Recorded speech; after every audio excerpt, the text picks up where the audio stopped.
pode acontecer com vocês. Então, eu vou fazer uma demonstração simples aqui, rapidinho. Não rio, tá? Isso aí não estava programado, mas para que vocês entendam como é o processo que deve haver no coração de vocês, para vocês entenderem o que o Eterno tem a falar aos nossos corações. Beleza?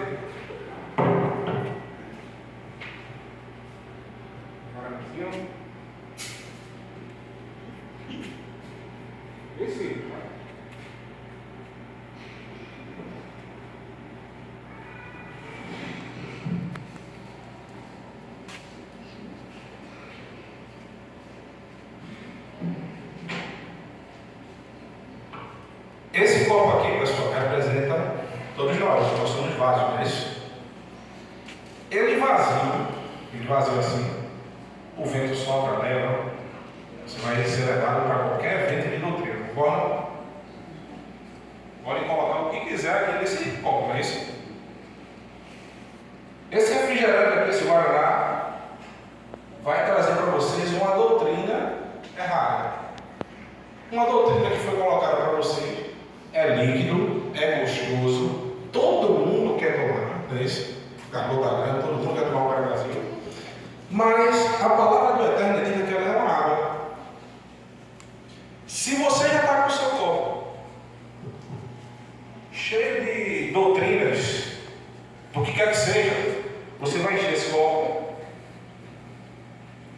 E daqui que esse copo, meu amigo, fique com a água toda limpa, talvez eu derrame esses 2 litros de água aqui e não fique. Agora, se você está com um copo vazio,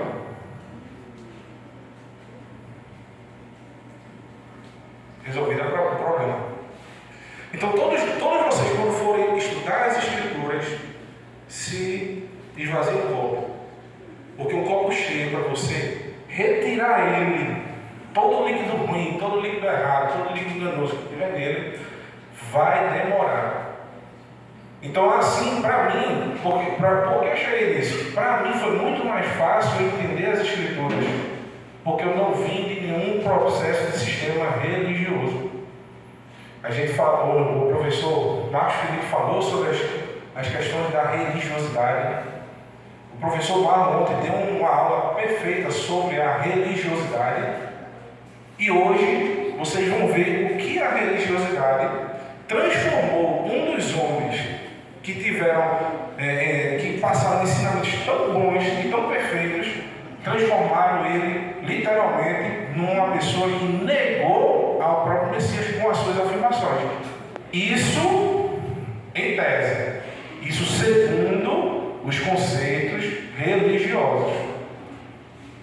Então, alguém aí conseguiu responder a pergunta de ontem, que eu perguntei o seguinte: Paulo fala em Gálatas capítulo 5, versículo 1 ao 5, que todo aquele que se deixar circuncidar está apartado da graça. Ele não tem mais vínculo com o Messias. E o próprio Paulo, ele circuncidou Timóteo. Então, alguém tem alguma resposta para esse questionamento? Quem tiver, não tem vergonha não, pode levantar a mão.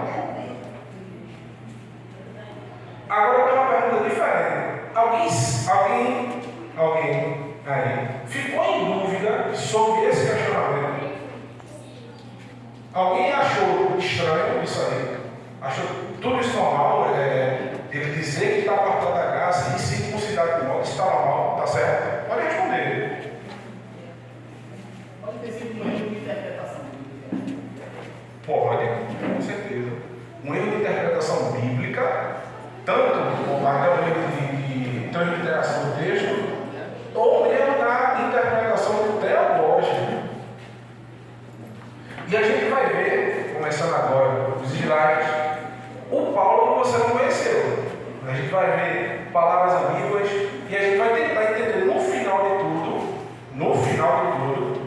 o que realmente ele estava falando. E, por incrível que pareça, essas duas afirmações deles estão certas. Nenhuma das duas está errada. A gente vai conciliar isso, não espiritualizando a coisa, não trazendo essa revelação através de um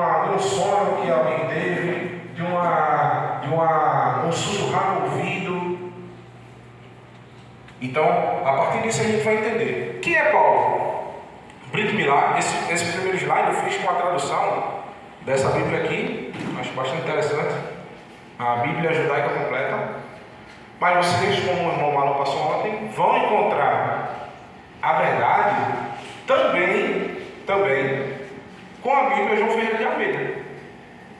Desde que vocês entendam uma coisa que é muito importante nas Escrituras, que é o contexto histórico. Você não pode entender as Escrituras lendo as Escrituras com a visão de um romano, grego-romano, do século XXI. Você tem que transportar a sua mente para o primeiro século. As dificuldades, as características dos discípulos que estavam ali. Então, isso é o que a gente vai fazer hoje. Tentar entender a quem foi direcionado determinadas palavras, determinados textos. E o primeiro texto está lá em Filipenses capítulo 3, versículo 5, diz: circuncidado ao 8º dia, filho de Israel, da tribo de Benjamim, falante de hebraico, de pais que falam hebraico, quanto a Torá, fariseu. Em algumas traduções está fui fariseu, não tem isso, é fariseu. Vou passar aí. Qual é a profissão de fé de Paulo? Em Atos capítulo 24, 14 diz: entretanto, isto admito, adoro Elohim de nossos pais, de acordo com o caminho ao qual é chamado de seita, e continua a crer em todas as coisas de acordo com a Torá e com os escritos dos profetas. E também a condição espiritual dele. Eu acho esse texto lindo, maravilhoso. Veja que palavra forte Paulo vai dizer. Paulo tem um jeito de falar muito rebuscado. Para a gente que digo por mim, acho difícil entender alguns textos de Paulo. Pedro também disse isso. Foi citado aqui ontem, pelo professor Marlon, que o próprio Pedro dizia: olha, os indoutos distorcem a palavra de Paulo. Indouto é a pessoa sem conhecimento. Mas Pedro que teve dificuldades em compreender algumas coisas que Paulo falava. Imagina a gente agora, no tempo de hoje, que pega a Escritura, lê 2 versículos e diz: não tem que mais obedecer nada. Então, ele diz: quando o Messias foi executado quando o Messias foi executado na estaca, como criminoso, eu também morri para o meu ego. Orgulhoso, para que o meu ego orgulhoso não viva mais. O Messias, porém, vive em mim, e a vida que demonstra pelo Filho e pelo Filho de Deus, que me amou e se entregou por mim. Continuemos. Então, essa é a profissão de Paulo, a profissão de fé de Paulo. Paulo, segundo ele se entende como ele morreu com o Messias e ressuscitou. Isso todos nós aqui, eu espero que tenhamos isso no nosso coração. Então Paulo é gente como a gente. Ele não é uma pessoa de outro mundo. E a gente vai agora apresentar algumas aparentes contradições, como a de ontem. Veja essa daqui. Gálatas capítulo 3, versículo 11. É evidente que pela lei ninguém será justificado diante de Deus, porque o justo viverá pela fé. Agora em Romanos capítulo 2, versículo 13, ele diz: porque os que ouvem a lei não são justos diante de Deus, mas os que praticam a lei hão de ser justificados. Isso aqui, irmãos, é uma contradição inteira. Em um momento, ele diz que ninguém será justo diante de Deus por praticar a lei. Em outro momento, ele diz que são justos os que praticam a lei diante de Deus. Por isso que pessoas do judaísmo messiânico hoje descartam os escritos de Paulo. Daqui a pouco descarta alguns escritos do Messias, daqui a pouco nega o Messias, daqui a pouco está só no judaísmo, como o professor Marlon disse ontem, daqui a pouco está negando até a Deus. É uma escalada. Quando você começa a cair, a queda é grande é a queda. Então, é uma aparente contradição. A primeira, quer dizer, já teve uma outra, eu deixei para vocês, tem essa. Agora a outra é a seguinte. Deixa eu ver aqui, tá?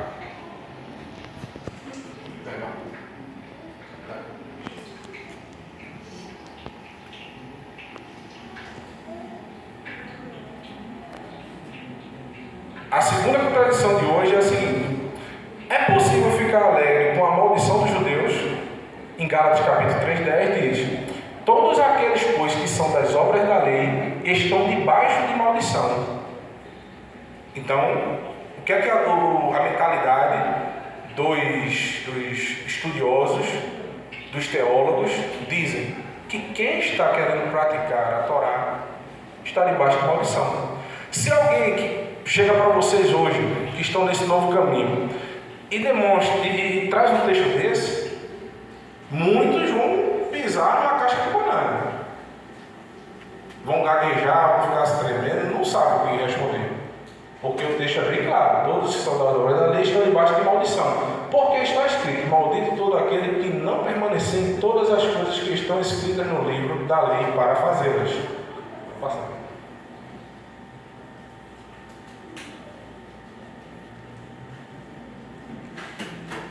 Não foi não.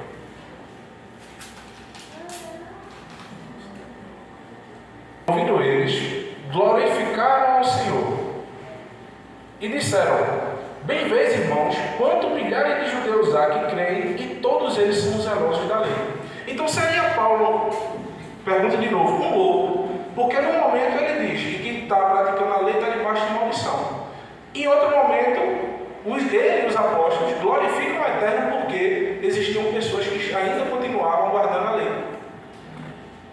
Não existem dois grupos. Paulo diz que são um grupo só. Todos são servos do Eterno, e para eles não há judeu, não há gentil, não há grego, não há romano. Pode passar, meu querido. Então, qual é a origem do problema? É o que a gente tem que atacar e entender. Por que Paulo tinha que escrever tão incisivamente contra essas benditas obras da lei? Então, no primeiro século, irmãos, não existia só a lei de Moisés. Existia também um manuscrito que corria à solta, chamado Obras da Lei. E o que é isso?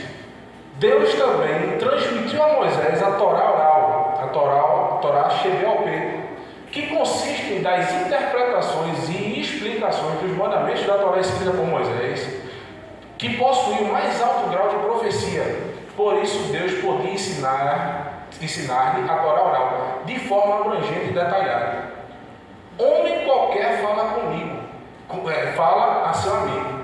Então, Êxodo capítulo 33, verso 11, ao mencionar especificamente a transmissão da Torá oral, Deus disse: boca a boca fala com ele, claramente e não por enigmas.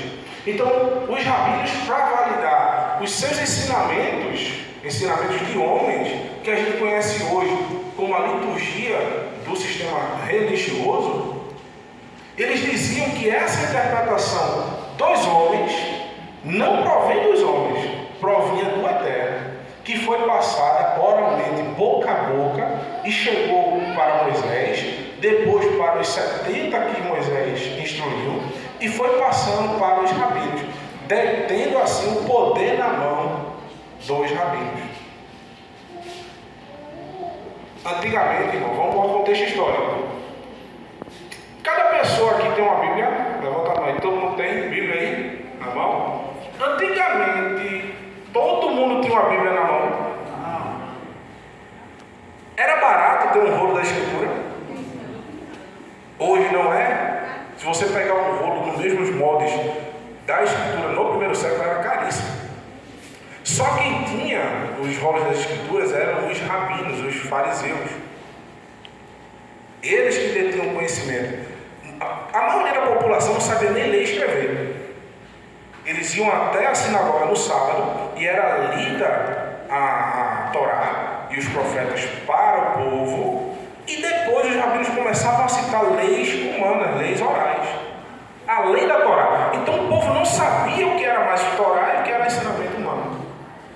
Torá chega ao pé, pode passar, né? Agora aqui vocês viram que isso é um texto tirado eu tirei esse pensamento do site do Rabbani. É uma das mentalidades das linhas do judaísmo. Eu usei só esse site para a gente não ir para várias abrangências. Mas aqui é dito que Moisés recebeu a lei oral e passou adiante. Só que a gente vai observar em Êxodo, capítulo 24, verso 13 em diante, dizendo o seguinte: veio, pois, Moisés e contou ao povo algumas palavras ou todas? Todas as palavras do Senhor, todos os estatutos. Então o povo respondeu em uma só voz: todas as palavras que o Senhor tem falado faremos. E ele continua: Moisés escreveu todas as palavras do Senhor e levantou-se pela manhã de madrugada e edificou um altar no pé do monte, e 12 monumentos, segundo as 12 tribos de Israel, e tomou o livro da aliança, se leu. Moisés leu o livro. Ele não fuxicou, ele não contou no ouvido de ninguém, ele não passou escondido de ninguém. O Eterno não fala escondido de ninguém. Ele falou claramente e passou, escreveu toda a Torá. Não teve interpretação a mais. Existe interpretação, é lógico. Não tem como você chegar e dizer: olha, o Shabat é só você parar e simplesmente não fazer nada. Não. Existe uma tradição que você pode fazer. Existe um norte que algumas pessoas já fazem, que você pode seguir. Agora, se você não segue esse norte, dessa forma, você está errado? Não. Imagina a cena, irmão. Imagina a cena aqui.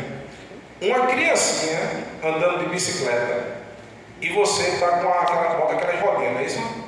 Para ela não cair, para começar. Agora imagina um cara numa Harley Davidson com rodinha. É o que o pessoal estava ensinando. Pessoas que já tinham experiência com o Eterno, já tinham proximidade com o Eterno, ensinando mais regras para que essas pessoas ficassem super protegidas, criando cercas e mais proteções. Isso é a lei oral. Proteções. Os homens criaram com um mau sentido? Não. Um bom sentido. O sentido de proteger para que as pessoas não transgredissem a Torá do Eterno. Continuando. Então, o que Yeshua veio combater? Ele veio combater a lei, veio destruir a lei. Eu vim para abolir a lei e os profetas. Não é isso que ele diz. Ele diz: eu vim cumprir, eu vim dar o pleno entendimento da lei dos profetas. Então, Yeshua veio combater o legalismo que esses homens viviam. Em Marcos capítulo 7 diz: depois perguntaram os fariseus e escribas: por que não andam os teus discípulos conforme o quê? A tradição dos antigos. O que é a tradição dos antigos? A lei oral, os ensinamentos humanos. E ele continua: comem pão sem lavar as mãos. Que doutrina é essa de lavar as mãos? Alguém aqui já leu a Torá todinha? Já conseguiu ler os 5 primeiros livros da Bíblia? Muitas pessoas eu acho que sim, já, né? Alguém já viu na Torá essa tradição de lavar as mãos antes de comer? Já viu, meu irmão? Tradição humana. Outro texto, Mateus capítulo 12. Naquela ocasião, Yeshua passou pelas lavouras de cereal no sábado. Seus discípulos estavam com fome e começaram a colher espigas e comê-las. Eles tiraram a espiga com a mão e comeram. E o que é que os fariseus fizeram? E os fariseus, vendo isso, disseram: eis que os teus discípulos fizeram o que não é lícito no Shabat. Repito, na Torá vocês já leram e viram que é proibido tirar uma espiga ou algum alimento e comer com as mãos. Eu já li e não tem. Eles atribuíam a um mandamento humano o mesmo peso de uma violação da Torá. E em Mateus capítulo 15, ele, porém, respondendo, disse: por que transgredis vós também o mandamento de Deus pela vossa tradição? Eles colocavam em igual peso transgredir a lei de Deus com transgredir uma tradição humana. Então, preste atenção, eu não caio para trás não. Vou ler aqui o que é algumas tradições e cuidado para que vocês não caiam numa dessas aí, viu? Olha uma tradição retirada desse site. Antes de dormir, prepare um copo d'água, uma vasilha vazia, coloque do lado da cama. Não foi isso que eu fiz aqui não, pessoal. Pelo amor de Deus. Quando você acordar, pode recitar o Mode Amigo. Lave as mãos da direita até o pulso. E em seguida a mão esquerda. Repita então. E então repita. Novamente essa lavagem chamada Netlat Yadai. Recite a bênção, bendito seja tu, Adonai, nosso Rei do Universo, que nos santificou com os seus mandamentos e nos ordenou a lavar. Onde está escrito isso? Que nos ordenou a lavagem de mãos. Que o Eterno nos ordenou a lavagem de mãos. É ruim lavar as mãos, pessoal, antes de comer? Não. É até anti-higiênico. E principalmente, voltando para o contexto da época, não tinha talheres na época. O pessoal comia com a mão. Agora imagine você estar lá com um prato de guisadinho, chega um cara com a mão toda suja, sem lavar a mão, mete a mão no prato ali. Você tá, sai da frente aí. Não é verdade? Então, existia assim um fundo bom, uma coisa legal de você lavar as mãos, uma educação, uma limpeza. O Eterno nos ensinou a sermos limpos em todas as nossas atitudes, no nosso dia a dia. Só que, se você não faz, também não há transgressão. Quem criou esses mandamentos eram os fariseus, não é isso? Vamos lá para o texto histórico de novo. Imagina um povo que vivia. Hoje, você abre a torneira e tem água ali na mão na hora, não é isso? Há 2000 anos atrás tinha isso. O povo tinha água para ficar o dia todo lavando mão. Quem tinha eram pessoas que tinham poder aquisitivo maior, que era o caso dos fariseus. Eles tinham condição de fazer isso. Já a grande massa da população não tinha essa mesma condição. E eles se sentiam oprimidos, achavam-se transgressores da Torá, por não lavar as mãos da forma que os rabinos faziam. Então, vou dizer, quebrar para vocês outro mito. Yeshua andava com os pecadores. Sim, tinham pessoas que eram pecadores, realmente lá dentro. Mas esses pecadores que é dito no texto eram esses judeus que serviam ao Eterno, mas que por estarem tão oprimidos por essas regras humanas, eles já diziam, já não consigo fazer quase nada, eu vou abandonar logo isso. Então, para os fariseus, eles diziam, esse cara é pecador. Ele não lava as mãos, ele é pecador. Entendeu? Então, continuando. Ó.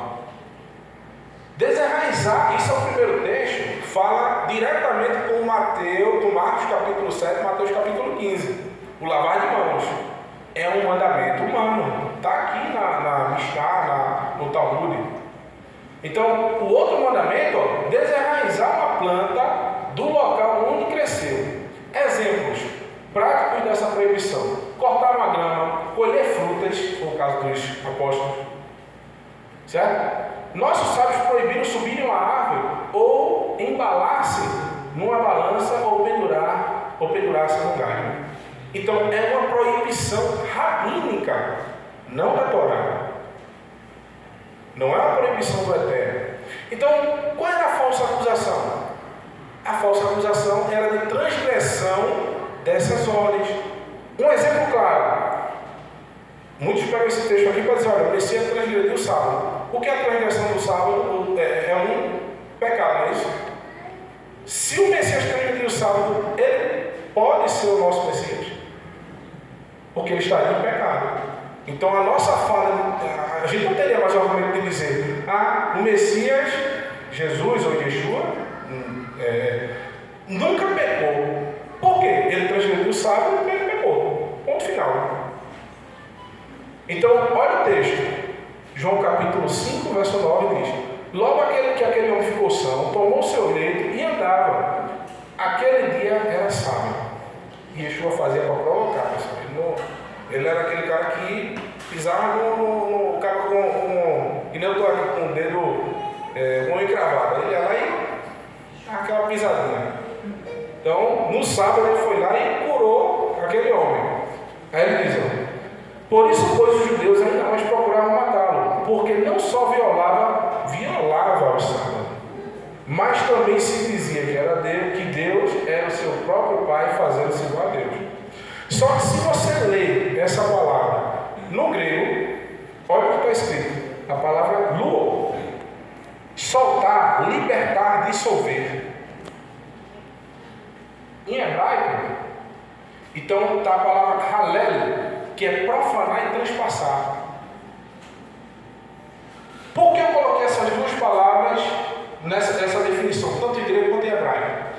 Para mostrar a vocês que, se você não entender o contexto histórico, você não vai entender os textos bíblicos, principalmente no Novo Testamento.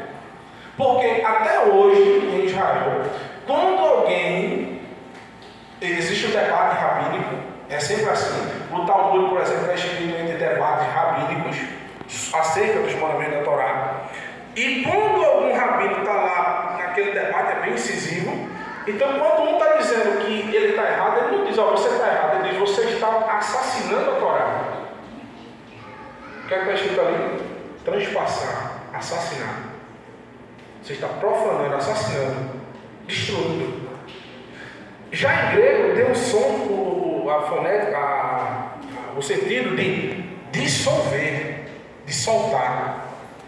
Então eu pergunto a vocês, Yeshua, ele veio para destruir, ele veio para abolir o Shabat, ou ele veio deixar ele mais solto? Tem um texto que ele diz assim, olha, o homem não foi feito para o sábado, mas o sábado foi feito para o homem. Ele coloca a pedra no devido lugar. Então aqui está uma definição dessa palavra luo, que quer dizer desamarrar, soltar ou destruir. Pode passar, meu irmão. Ah, não, pera, volta aí um pouquinho. Eu coloquei um texto ali embaixo, também do Talmud. Agora preste atenção. No Shabat não se pode carregar ou transportar objetos entre um Reshut Hayahid, um domínio particular, e um Reshut HaRabim, que um exemplo desses trabalhos, veja só, proibição inclui carregar algo dentro do bolso, carregar alguma coisa na mão, empurrar um carrinho de bebê, ou comprar, ou sair com goma de mascar, ou com comida na boca. Isso é uma proibição rabínica. O que é que o homem pegou o leite e saiu andando? Trabalho para eles. Para o eterno trabalho. Aquele homem vendia leite, meu irmão. Ele trabalha com revenda de leite? Não. Trabalho, segundo a Escritura, é se você é um padeiro, no sábado você não vende pão. Se você for trabalhar no sábado fazendo pão, você vai dar aquele pão. Se você é médico, no sábado, você faz um consultório, você passa a semana todinha cobrando aquelas consultas. No sábado você não cobra se você quiser trabalhar. Ou você vai descansar, ler as Escrituras. Mas se você sair da sua casa com a intenção de exercer a sua profissão, tem que ser para fazer bem ao próximo sem custo. Ponto, fácil, simples de resolver. Então, qual é a grande descoberta? O que é que a gente tem para dizer? Por quê? Preste atenção. Paulo fala, a gente até agora não falou de Paulo, a gente vai chegar lá. A gente está entendendo o contexto histórico, os problemas da época. Então, Paulo fala sobre obras da lei.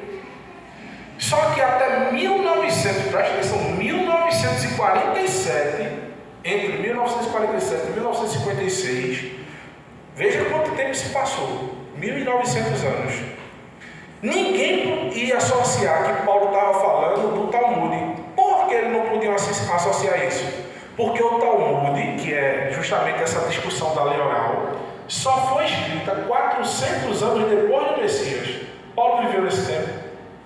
Não. Então ele dizia, olha, ele não pode estar falando do Talmud, porque o Talmud foi inventado só 400 anos depois do Messias.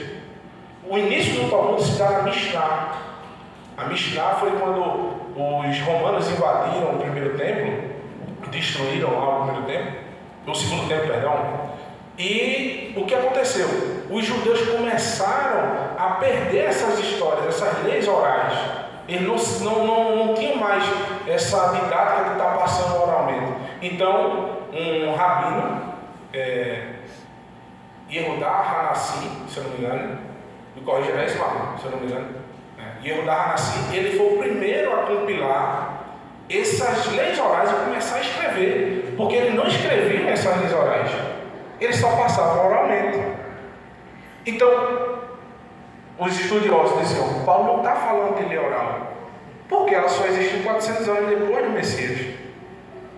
Mas esse pedaço de papel aí, pessoal, esse pedaço de papel não, perdão, esse pergaminho, que é o 4MMT, ele comprova que já existia no primeiro século pessoas que já escreviam as leis orais, as tradições judaicas dos rabinos. Então, centenas de manuscritos antigos, incluindo cópias de quase todos os livros do chamado Antigo Testamento, foram descobertos dentro de grandes vasos de barro escondidos em 11 cavernas nas montanhas no lado oeste do Mar Morto. Após esses testes, foi constatado que esses documentos têm cerca de 2.000 anos de existência. Então, o que é que está contido nesse manuscrito chamado Obras da Lei? Olha o que está escrito. Foram achados nos vasos um manuscrito conhecido no campo acadêmico como MNT, a abreviatura da expressão hebraica Mikseh Maaser HaTorah, as importantes obras da lei. Esse é o único escrito fora da Bíblia no primeiro século que usa a expressão obras da lei. Antes da sua descoberta, esta expressão só aparecia nas cartas do apóstolo Paulo. Por isso que a gente vê contradições. Paulo falando mal das obras da lei e bem da Torá. O que era para Paulo obras da lei? A gente vai ver, Gálatas capítulo 2:16, Gálatas 3:10, que eu citei aqui antes. Tem Romanos 2, e assim vai, vários textos. Nesses manuscritos relatam várias interpretações orais dos rabinos da época, desde o calendário, festividades extra-bíblicas, como também purificação ritualística, como lavar de mãos, o tevilá, que é o batismo, entre outras coisas. Pode passar, né? Olha alguns conteúdos da obra. Irmãos, eu fiz um estudo, isso é um resumo do resumo. Foram 6 aulas de 2 horas cada, para mostrar tudo que está escrito lá. Eu trouxe um slide só. Isso vocês têm que cavar. Vão cavar agora, é com vocês, para ver se o que eu estou falando é verdade ou é mentira.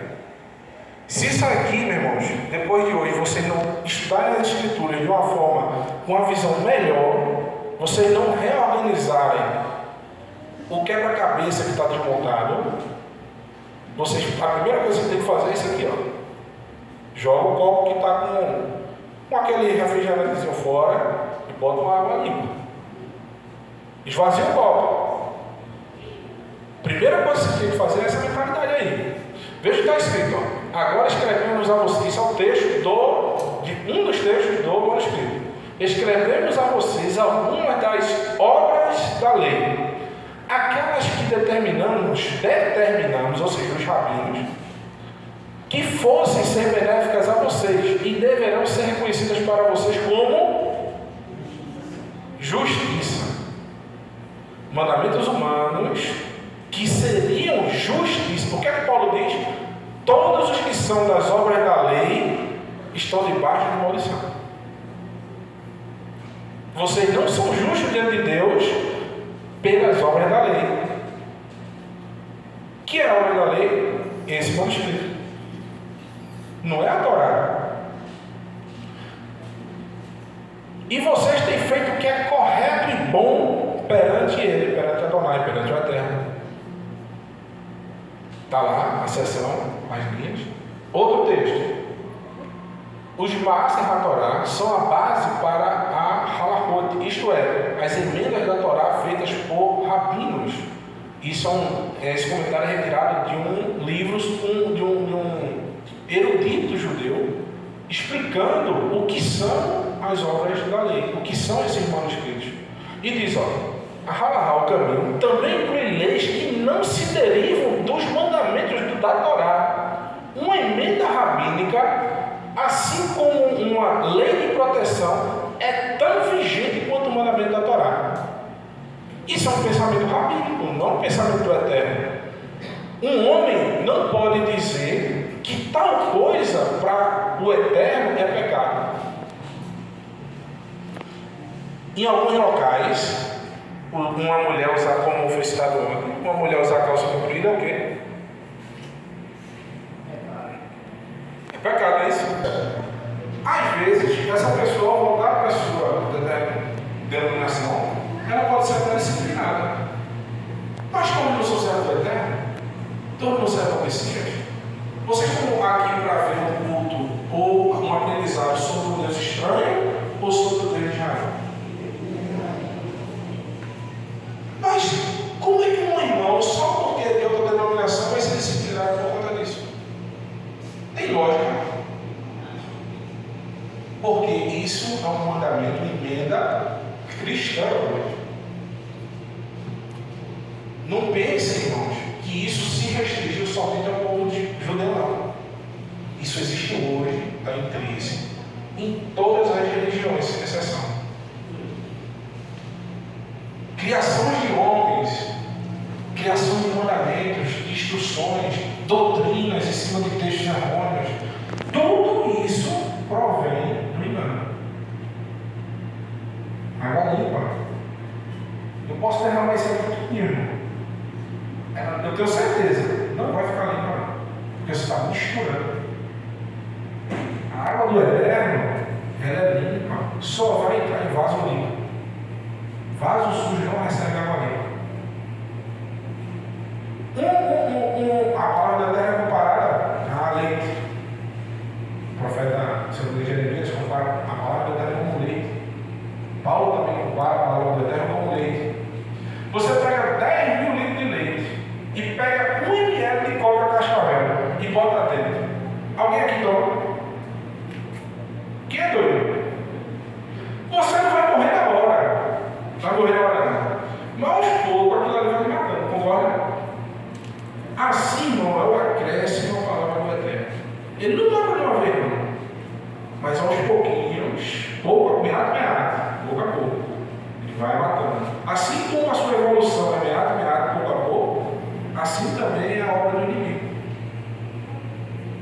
Então, a gente vai começar a entender o erro. Lucas, capítulo 16, 15 diz: E disse: Vós sois os que vos justificais a vós mesmos diante dos homens. Com o quê? Acrescentar para o Eterno é a mesma coisa, não é? Tirar o povo colocar. É a mesma coisa, não é? Mateus capítulo 23, 2 a 4 diz: Os mestres da Torá e os fariseus se assentam na cadeira de Moisés. Portanto, tenham cuidado de fazer tudo que eles lhes dizem. Acerca de quê? Quem é a cadeira de Moisés? Alguém aqui sabe a cadeira de Moisés? A cadeira de Moisés, pessoal, era um dos fariseus se sentavam no Shabat. Eles se sentavam no Shabat e liam a Torá, sentavam nessa cadeira nas sinagogas. Então, quando ele está dizendo ali, na cadeira de Moisés se assenta os escribas fariseus, quem fazia a leitura era o escriba, no estudo posterior. Os fariseus, para eles serem mestres, eles tinham que ter, no mínimo, 30 anos de idade. Com quantos anos o Messias começou a pregar? Só quem podia pregar na sinagoga era quem era fariseu. Quem no Novo Testamento pregou dentro da sinagoga? E Yeshua. Ele não era contrário aos fariseus. Para alguém aprender a ler e escrever no primeiro século, obrigatoriamente tinha que participar de uma escola farisaica. Por isso que ele tinha acesso à sinagoga, porque ele aprendeu a ler e escrever, em tese, com os fariseus. Ninguém podia chegar e levar a mensagem na sinagoga se ele não tivesse feito parte daquele meio. ou estudado, ou feito pelo menos algum tipo de, sei lá, um curso. Não existe um curso específico, lógico, mas você tinha que ter acesso aos fariseus para poder levar a mensagem da sinagoga, abrir o livro e ler na sinagoga. Você só encontra no Novo Testamento Paulo, e ele no começo a gente viu que ele era o quê? Fariseu. Então, não demonizem tudo. É uma mensagem que eu deixo para vocês também. Ninguém pode dizer que os fariseus eram horríveis, não. Você só tem escritura hoje, porque o movimento que começou a tomar cabeça e depois, posteriormente, se transformou nos fariseus. Eles preservaram as escrituras, eles deram sua vida para proteger as escrituras. Então, João capítulo 12, versículo 42 ao 44. Ainda assim, muitos dos líderes puseram a confiança nele, muitos dos fariseus, presta atenção. Mas por causa dos fariseus da liderança, do Sinédrio, os mamães lá, não só tinha só os 70 do Sinédrio, até porque a composição do Sinédrio, que eram os 70 homens que definiam o futuro do povo de Israel, na época, não era a composição de fariseu, era também de saduceus, que não acreditavam, por exemplo, na ressurreição, eram muito apegados ao dinheiro. E diz: olha, não diziam abertamente, com medo de serem banidos da sinagoga, pois amaram mais o louvor dos homens do que o louvor da parte do Eterno. Então as pessoas acreditavam no Messias, mas a religiosidade era tão grande que eles deixavam o Messias ir embora para ficar recebendo o louvor de homens. Vocês acham que isso acontece hoje? Demais. Essa é uma mensagem que vocês estão pregando, vocês estão levando a verdade para as pessoas, mas aquilo ali na minha religião não acredita assim. Eu sei que está certo, eu já lá na testemunha, lá no sábado também, a gente já. Os pastores, vai ali para dentro, vai de noite também procurar a gente, no celular, e ele vai lá e diz: mas se eu levar isso para o púlpito, os meus mestres lá, os que estão acima de mim, vão me tirar daqui. As ovelhas vão deixar de seguir. Que coragem dessas irmãs! Que coragem! São mulheres de fibra. Não se renderam, não, preste atenção, não se renderam. Vai sair todo mundo, vai. Se for a vontade do Eterno, eles vão.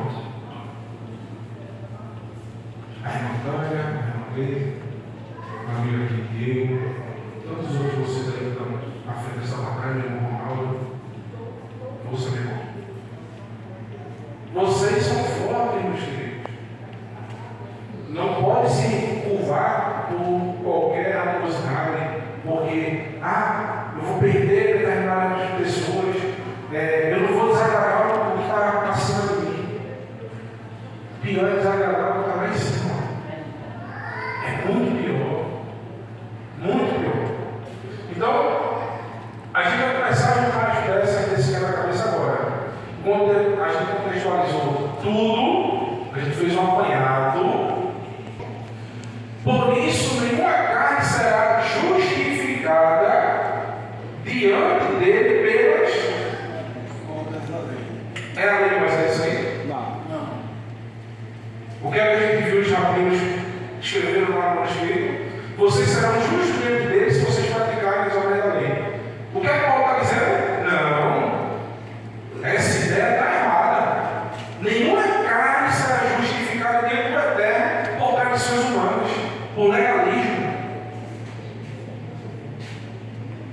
Porque pela Torá, a Torá é pela Torá, ele não está dizendo que é pelas obras da lei. Pela Torá é que vem o conhecimento do pecado. Não é pelo conhecimento das obras de homens. Agora ficou mais fácil. Continuando. Mas agora que se manifestou sem lei, sem quê? Sem esse legalismo. O Messias cumpriu a legalidade.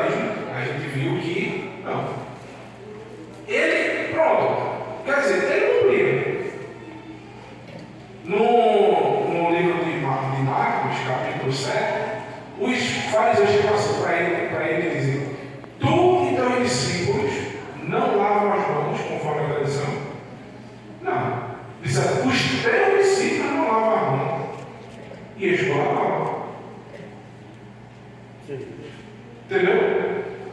Mas ele não fazia isso como uma obrigação. Ele fazia por respeito. Mas tem coisas que eram tão fora da lógica que ele não cumpria. Por exemplo, curar o sábado. E a história médica? Qual era a função dele? Carpinteiro, não é isso? Tem algum trecho no Novo Testamento do Messias batendo prego na maldição no sábado? Tem ele curando, ele ensinando, ele alimentando. Não é um trabalho, ele não estava ganhando dinheiro com isso. O trabalho em si, é como eu expliquei, as suas atribuições cotidianas. Você seria para fazer isso, ganhar dinheiro, fazer tudo. Mas o cérebro está doido, né? Vê que só se for. O professor Marcos ensinou essa aí, meu irmão. Que sociedade. Ele nos dá comida, nos dá saúde, nos dá teto, nos dá roupa para vestir, nos dá entendimento, muitos anos de vida, nos dá nosso sonho com esposa ali, sem merecer, e só pede um dia, meu irmão. E ainda dá 100 dias para a gente. E só pede um dia. Ainda tem gente que diz que ele não merece um dia. Você para um dia para estudar, para você meditar nas escrituras, para você ajudar o próximo. Não é obrigado você ficar lendo as escrituras só não. Eu lhe pergunto a vocês. Muitos dizem, mas eu oro a Deus todo dia. Todo dia você estuda as escrituras com afinco. Vocês param o que estão fazendo para ajudar o próximo. O Eterno manda que vocês parem um dia para cumprir os 2 maiores mandamentos. Amar a Deus sobre todas as coisas e ao próximo para seguir. Nesse dia você esquece de você e você vai se tornar humano. Você vai ajudar o próximo, você vai ajudar a Eterno. Então, continuando. Se manifestou sem o legalismo a justiça do Eterno de Deus, tendo o testemunho da lei de Moisés e dos profetas. Veja que aparece lei 2 vezes ali. Só um minuto mesmo. Você vai ver que aparece lei 2 vezes ali. Mas aparece um manifesto sem lei, sem legalismo. Tem o testemunho de quê? Da lei. Como é que? Veja que lógico. Se você é só ler rápido, sem entender contexto, sem entender nada, se manifestou sem lei, eu falei. Né? Se manifestou sem legalismo, mas através da lei do Eterno. Aí sim você entende o texto. Mas você é obrigado a cair nas escamas. O Marlon falou ontem. Maravilhoso também, caiu nas escamas dos olhos de Paulo. Assim eu espero que caia todos vocês nesse congresso. Que o coração de vocês se abra, que vocês entendam com mais clareza a verdade do Messias. E não a verdade dos homens. A verdade de uma religiosidade cega. Gálatas capítulo 2. Sabendo que o homem não é justificado pelo quê? Pelas obras da lei, mas pela fé no Messias Yeshua. Temos também crido no Yeshua HaMashiach para sermos justificados pela fé no Mashiach e não pelas obras da lei. Porque pelas obras da lei nenhuma carne será justificada. Quem é essa obra da lei? A gente já sabe. A lei de homens. É claro, é simples de você entender agora. Afinal, aí que vem a pergunta do primeiro. Já deixa eu até para cá, sabendo um pouquinho. Isso. Até para cá. Afinal, irmãos, os que ouvem a lei não são justos diante de Deus, mas os que praticam a Torá são justos. Vocês não são justos pela obra da lei. Vocês são justos pela Torá. Por praticar a Torá. Porque se vocês, irmãos, querem se justificar diante de Deus, cumprindo tradições meramente humanas, vocês vão quebrar a cara. Vocês não vão conseguir o objetivo. Agora, onde fica Yeshua nessa história? Muitos dizem, muitos vão chegar para vocês e vão dizer isso. Mas você só fala de lei. A irmã, o irmão Diego, disse, ele passa para você vocês isso. E quem não acompanha os estudos aqui de fora, a palavra lei, irmãos, é a palavra Torá. Torá, a primeira tradução não é lei, é instrução. Imagine só que chega para você e diz: olha, a instrução de Deus foi abolida. Rapaz, como é que você está na orelha do rapaz? Você está doido? Não é isso? Mas quando alguém chega e diz: a lei foi abolida, todo mundo fica na bala. Mas a primeira tradução não é lei, é instrução. Então, o que a gente tem que observar? Que, vamos para o segundo texto, Yeshua é a palavra do Eterno. Quando você está falando da instrução do Eterno, o que João disse que Yeshua era? A lei que se transformou em carne, a palavra que se transformou em carne. Quando Yeshua diz: olha, vocês conhecem a lei de Moisés, ela testifica de mim. Quando você está exaltando as instruções do Eterno, por consequência você está exaltando o Messias. Qual foi a única coisa que o Messias, o maior objetivo que o Messias teve aqui quando ele veio? Ele veio plenificar a palavra do Pai. Se você vai ler lá o texto de João, capítulo 15 até o 17, a oração que o Messias faz, e ele está o tempo todo dizendo: olha, eu não vim falar minhas palavras, eu vim falar as palavras do meu Pai. As palavras que estão na minha boca não são minhas, mas do Pai que me enviou. Então, a exaltação das instruções do Eterno é o que vai fazer com que você exalte o Messias. Então, porque, entendeu? Existem pessoas que dizem: ah, Jesus, mas não ajudam o necessitado. Isso é moral. Jesus fala ao próximo. Você prefere uma pessoa que vive só falando do nome do Messias ou dando significado verdadeiro do nome do Messias, que é as suas instruções? Cumprindo elas. O que é a instrução do Messias? Torá. O que a Torá diz?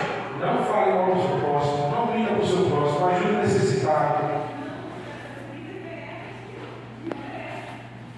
Os principais mandamentos da lei são para que vocês retifiquem a obra de vocês. Porque, entendam bem, eu guardo sábado, não vou, eu dou as festas do Eterno, eu dou meu dia, faço isso aqui outro. Aí eu vou lá e pego a carteira do celular normal e pelo bolso. O senhor quer saber que eu guardo sábado com um seguidor? Não. Para o senhor, eu sou um ladrão. O senhor não quer saber disso. Os maiores mandamentos, irmãos, são aqueles que são para o nosso próximo. Ninguém quer saber o que você faz na sua casa, seu relacionamento não é eterno, não. É com você. Então, Yeshua diz, Paulo diz: tu, porém, permanece naquilo que aprendeste desde que fosse liberado, sabendo o que tens aprendido, e que desde a tua meninice sabe as sagradas escrituras, que podem te fazer sábio para a salvação. Quando eu falo das escrituras, da Torá, eu estou falando de salvação. Pai, por quê? Timóteo, quando era criança, essas escrituras eram as cartas de Paulo? Não, era o Antigo Testamento. O que Paulo está dizendo? Que você permaneça nas escrituras. Permaneça no que se chama de Antigo Testamento, para te fazer sábio para a salvação, pela fé que há no Messias Yeshua. Não está se falando das cartas de João, que não existiam, não está se falando das cartas de Paulo, que não existiam, não está se falando dos evangelhos, que não existiam.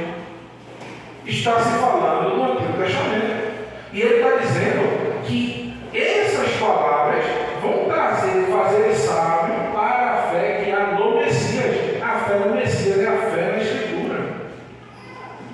E ele continua: toda Escritura é divinamente inspirada e proveitosa para ensinar, para redarguir, para corrigir e para instruir justiça, para que o homem do Eterno seja perfeito e perfeitamente instruído para toda a boa obra. Qual é a boa obra? Aquilo Então, vai passar lá. Então, o amor à lei é o zelo pela sua doutrina. Então, quando Paulo começa a elogiar a lei, ninguém fala, não é isso? Só se fala da carta de Gálatas. Quando eu tenho certeza que essa carta é lida contra vocês que estão aqui. Por outras denominações religiosas. Vamos ler contra vocês. Não se preocupe não. Continua andando. Não discuta pelo caminho. Olha Paulo falando bem da lei. Assim a Torá, a lei de Moisés, é santa, o mandamento é santo, justo e bom. Porque bem sabemos que a lei é espiritual. A Torá é espiritual. Mas eu que sou carnal, sou vivido sob o pecado. Porque segundo o homem interior, tenho prazer na lei de Deus. A gente pode anular a lei pela fé? De maneira nenhuma, antes estabeleceremos a lei. E aqui em Efésios 6, ele vai falar das armaduras, a armadura de Deus, do soldado do exército. Ele só vai citar o salmo, são trechos que falam dos salmos, das escrituras. Porque a verdade está, filhos, pois, cingidos com vossos lombos, com a verdade. Aí você vai ler lá no versículo 17, esse episódio, a tua palavra é a verdade. Oi, alô. Salmo 119, versículo 2. Tenho prazer na lei do Senhor, porque a tua lei é a verdade. Nela me livro de dia e de noite. Pode passar lá. Então, o que está debaixo da lei? Isso aí não tem nada a ver com a da lei, não? Agora, um gatilho simples para vocês entenderem. Uma lei de trânsito tem uma velocidade de 80 km por hora naquela via. Se você passa em 100, você está acima da lei ou abaixo da lei? Acima. Acima. Você está abaixo da lei. A lei está lhe oprimindo. Acima da velocidade. Entendi agora. A gente está acima da velocidade, né? Mas embaixo da lei. Exato. Você está acima da velocidade permitida, mas a lei vai lhe atuar. Ela vai lhe oprimir. Ela vai dizer: você está errado. Você é um infrator. Exato. Perfeito. Então, o que Paulo está querendo dizer agora? Presta atenção. Dizei-me, os que querem estar debaixo da lei, não vivem vós a lei. Porque para quem está se justificando diante de Deus, usando regra de homens, ele está em pecado ou não está? Está em pecado. Então Paulo está fazendo uma analogia. Mas se o Espírito não está debaixo da lei. Tipo, ouvindo a pregação, tá muito ali, mas está obedecendo a lei humana. Tá? Então, se você quer pela lei do eterno, você não está sendo oprimido pela lei do eterno. Agora, se você quer se justificar pelas palavras de homens, você está debaixo da lei. A lei vai lhe oprimir. Agora, veja que coisa linda, irmãos. Imagine vocês com o seu carro lá, você trabalha com o seu carro de Uber, sei lá, aqui deu.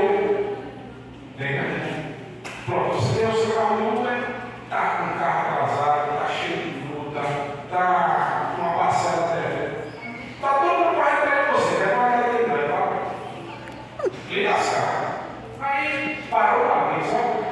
Eita, aí começa a. Eu digo a todo mundo, quando você desce do carro, bota a mão no esparta aqui, não é coisa boa não, guarda lá, pegando você, pega o bom não. Aí você passa e está o carro passando no chão, no lá, o lá, seu carro ajeita aí, não vai não. Deixa eu ir embora, eu vou pagar. Não, aqui vai não. Passa uma pessoa que você nem conhece mesmo. Desce do carro, diz, quanto é que você pode levar? Não tenho como pagar não, é 20 mil reais. Está pago. Eu nem pergunto, meu irmão. Você, uma pessoa que você não conhece, pagou por você. Tirou de onde ele não tinha também, mas pagou por você. Você vai andar em alta velocidade de novo. Você vai passar o sinal vermelho de novo. Você vai deixar de pagar as suas taxas? Não.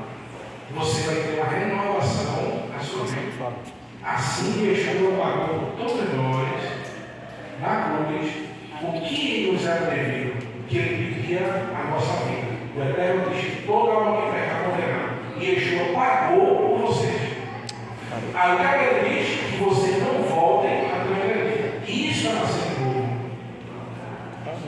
É você simplesmente não voltar a repetir o que é pecado. O que é pecado? A transgressão da Torá. E diz: não sabem vós que a quem vós apresentastes por servos para lhe obedecer, sois servos para aquele a quem obedeceres, ou do pecado para a morte, ou para a obediência para a justiça. É simples vocês entenderem agora. Quando vocês começarem a ler os textos, vocês vão ter uma claridade maior. Então, ao obedecer a justiça correta, ou seja, o que o Eterno ordenou, já não estamos mais em transgressão, pois nós, ao obedecer o mandamento humano, com a mesma equivalência dos mandamentos do Eterno, estamos rebaixando a palavra de Deus. Se você obedece tradições, você rebaixa a palavra do Eterno, com a intenção de favorecer, de achar que é justo dentro do Eterno. Pode passar, meu irmão. Então, está quase finalizando. Esse texto é bastante conclusivo. E vocês vão ver que Paulo está lutando para isso. Quase todas as congregações, alcança todas as congregações. Veja esse texto de Colossenses. Para que o coração de vocês estejam consolados e estejam unidos em amor e enriquecidos da plenitude da inteligência para o ministério que é o nosso Pai conhecido. Em quem estão escondidos os tesouros da ciência, da inteligência e da ciência. E digo isto para que ninguém vos engane com palavras persuasivas em aparência. Mas aqui ele começa já criticando. Ninguém engane vocês com palavras bonitas, palavras que são persuasivas. Ele diz: tenham cuidado para que ninguém vos engane por filosofia e vãs sutilezas, segundo a tradição de quem? Dos homens, segundo os rudimentos do mundo e não do Messias. O que é o rudimento do mundo? A doutrina do mundo e não a doutrina do Messias. E ele continua: se pois estar mortos com o Messias quanto aos rudimentos do mundo, por que vocês carregam ainda as tradições? Como se vivesses no mundo, Paulo está assemelhando pessoas que viviam praticando as tradições orais a pessoas que estão no mundo, pecadores, ímpios. Ele diz: quais são essas tradições? Veja, presta atenção. Tais como não toque, não proves, não manuseie. Onde está na Torá isso? Você não pode tocar, não pode manusear, não tem. Ele diz: as quais todas as coisas parecem ter uso segundo os preceitos e doutrinas dos homens, as quais têm na verdade alguma aparência de sabedoria. Quando é citado os mestres do judaísmo, eles são citados como os sábios do nosso povo. Não é verdade? Quem aqui sabe um pouco da história judaica é dito que os sábios, a maioria redigiu o Talmud. Essa é a doutrina de homens. São todas ruins? Ainda não aqui não. Tem várias coisas, você pode seguir, não tem problema. Contanto que você não queira se justificar com isso. Quer acelerar no Shabbat? Faça. Qual o problema? Como o professor explicou ontem. Agora, se você não quer acender, qual o problema? Nenhum. É pecado? Não. É uma tradição também. Aí continua. As quais todas parecem ter um uso segundo os preceitos do tempo de homens, as quais têm na verdade uma aparência de sabedoria em devoção voluntária, humanidade e disciplina do corpo, mas não tem valor algum senão para a satisfação da carne. Passa aí, irmão. Alguma das tradições, para passar tudo. Ele não falou sobre não toque, não manuseie, não faça isso, não caia naquilo, não é isso? Veja os textos do Talmud, por exemplo, que é essas tradições que foram escritas. Era oralmente, agora são escritas. A tarefa proibida de realizar o Shabbat não é necessariamente um trabalho pesado. Pode ser um simples apertar do botão da interruptor. Para alguns setores do judaísmo,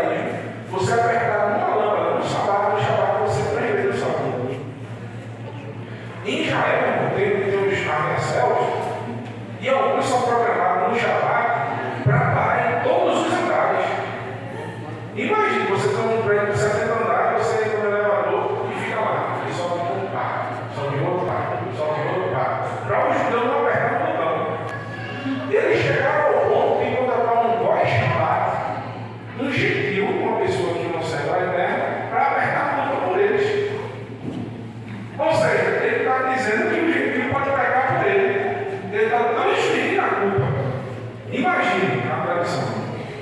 Então, exemplos práticos dessa proibição são, por exemplo, sair para a rua com um lenço ou uma chave no bolso, mastigando uma bala ou um chiclete, com um botão solto na roupa, um botão que você deixou aqui, botão no bolso, caiu e você botou no bolso.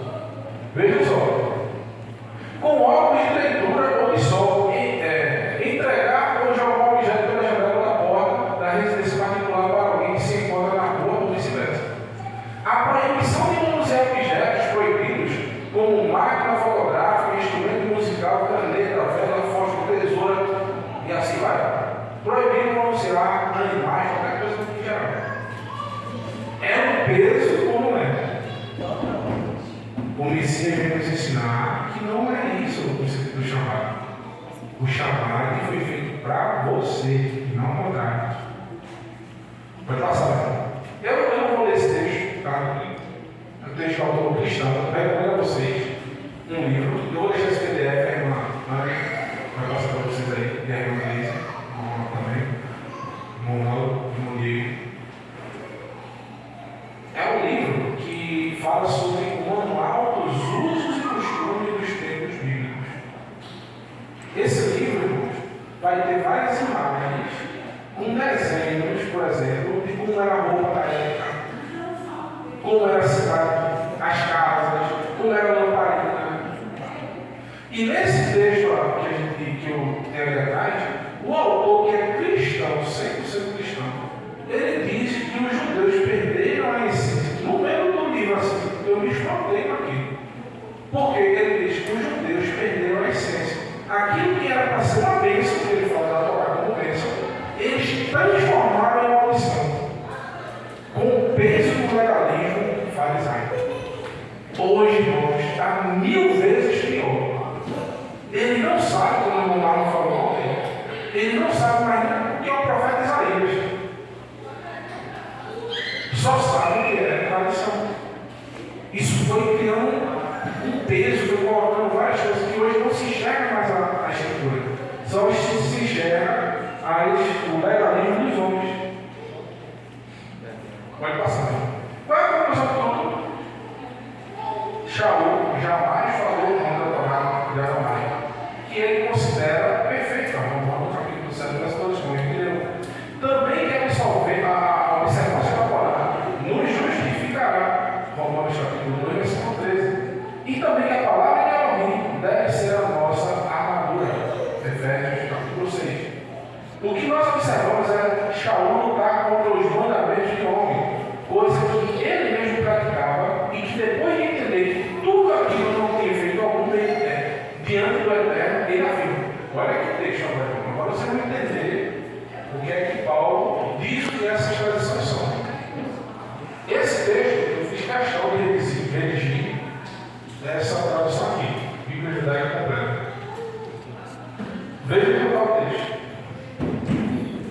Alguém está com condições de pegar uma estrutura nova para a gente ler esse texto numa oferta da Bíblia?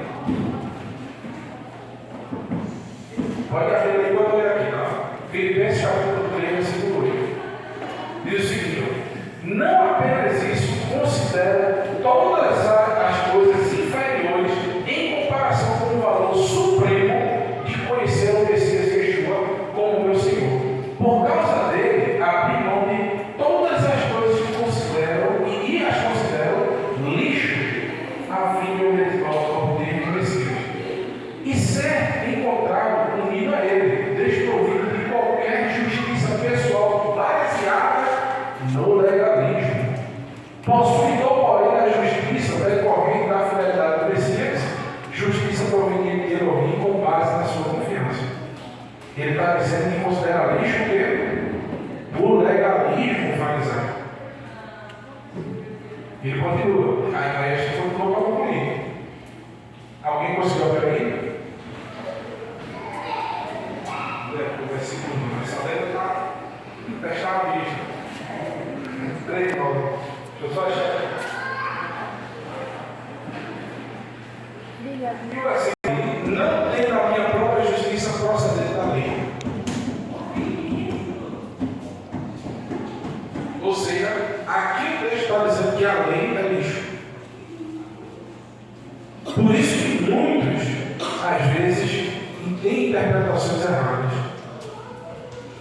Obrigado. No texto lá de João Ferreira Almeida, diz que a Torá é o lixo. Aqui está dizendo que é o legalismo. Então, Shaul, e que não só Shaul, mas todos os apóstolos guardaram a lei. Atos capítulo 21, versículo 24. Toma contigo e santifica-te com eles, e faze por eles os gastos para que rapem a cabeça, e todos ficarão sabendo que nada há daquilo que for informado acerca de ti, mas que também tu mesmo andas guardando a lei. Eu espero que vocês tenham aprendido alguma coisa hoje, coloquem em prática, estudem e possam ter o seu entendimento aí. Cristal,